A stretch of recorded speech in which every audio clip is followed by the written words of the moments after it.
Assalomu alaykum aziz kitobxon. Bugun 10-iyun O'zbekiston xalq yozuvchisi Said Ahmadning tavallud kuni munosabati bilan uning Ufq asari haqida sizlarga ma'lumot berib o'taman.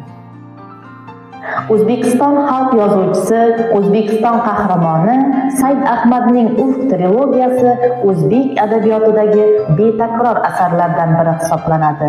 Asar 3 qismdan iborat bo'lib, bular 45 kun, hijron kunlari, Ufq bo'sag'asida deb nomlanadi.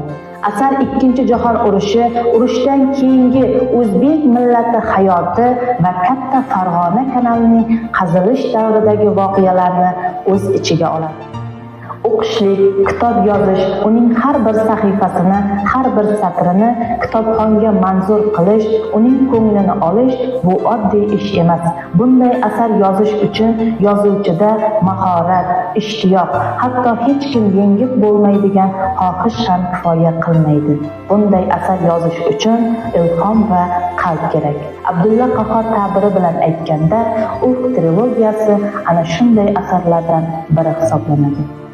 Asarning 45 kun qismida katta Farg'ona kanalining qazilishida jonbozlik ko'rsatgan xalqimizning chinakam mehnatkashligi, qahramonligi, ayniqsa Azizxon obrazi orqali haqiqiy inson bo'lish, vatanparvar, mehnatkash bo'lishni, matonat, or-nomusni o'rganamiz.